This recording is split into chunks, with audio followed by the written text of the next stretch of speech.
CV market ని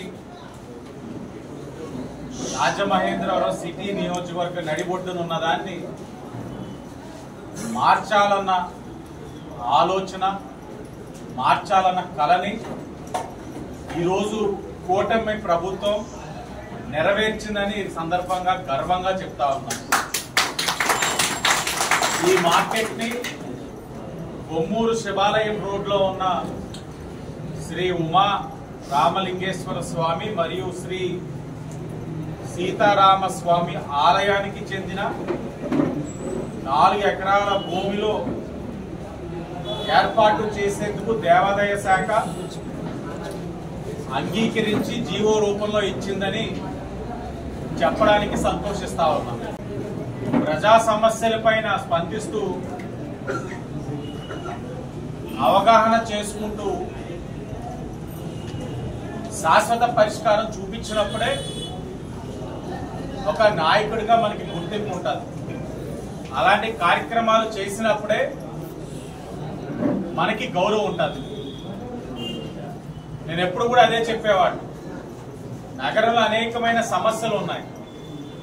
ఆ సమస్యను అవగాహన చేసుకోవడం ఒక ఎత్తు అయితే, అవగాహన చేసుకొని వాటికి శాశ్వత పరిష్కారం చూపించగలిగితేనే ఒక మంచి నాయకుడి కింద మనల్ని గుర్తిస్తారు, గౌరవిస్తారు. ఆ కార్యక్రమంలోనే భాగంగా ఈరోజు ఎన్డీఏ కూటమి ఈ సివి మార్కెట్ తరలింపులోని చొరవ తీసుకుంది, పరిష్కారం కూడా చూపించింది. ఈ సమస్య ఏదో నిన్న మొన్న వచ్చింది కాదు. దశాబ్దాలుగా ఇక్కడ మార్కెట్ ఉంది. ఇక్కడ చుట్టుపక్కల ప్రజల సమస్యలు ఉన్నాయి. అనేకమైన ఇబ్బందులు కూడా ఉన్నాయి. ట్రాఫిక్ పరంగా కానీ ఇంకా చాలా ఉన్నాయి. 2-3 దశాబ్దాలుగా ఈ సమస్యని పరిష్కరిద్దామని అనేక మంది ప్రజాప్రతినిధులు కానీ పార్టీలు కానీ కృషి చేశారు, కానీ సాధించలేకపోయారు. సాధించలేకపోవడానికి అనేకమైన కారణాలు ఉండొచ్చు. మొన్ననే ఈ మార్కెట్ ఒక పరిష్కారం అవుతా ఉందని తెలిసిన తర్వాత ఒక మాజీ ప్రజాప్రతినిధి మా నాయకుడు రాంబాబు గారికి చేసి, పని అయిపోయింది కదా, ఏమిచ్చారు ఏంటి అని అడిగారట. ఏమిచ్చారు ఏంటి అని అడిగారట. గతంలోని వీరికి తీసుకొని బ్యాగులు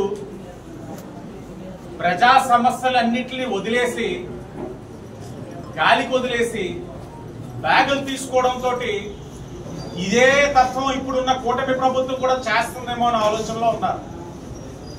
ఏపీ పేపర్ మిల్ని కూడా అలాగే నాశనం చేసేశారు వైసీపీ ప్రభుత్వం. బ్యాగులు కక్కుర్తిపడి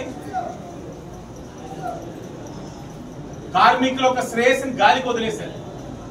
ఈరోజు కూటమి అధికారంలోకి వచ్చింది. కార్మికులకి అగ్రిమెంట్ చేస్తున్నాం, వాళ్ళ శ్రేయస్ కోసం ఆలోచిస్తా ఉన్నాం. అదే విధంగా సివి మార్కెట్ లో కూడా ఏదైనా బ్యాగులు వచ్చేసినాయా ఎమ్మెల్యేకని కంగారు పడుతున్నారు, ఉలిక్కి పడతా ఉన్నారు. బ్యాగులు కాదు, వాళ్ళు మనసు నిండా ప్రేమతోటి కూటమి ప్రభుత్వాన్ని ఇక్కడున్న వ్యాపారస్తులు, కార్మికులు ఆశీర్వదిస్తున్నారు. అదే మాకు బ్యాగుతో సమానం.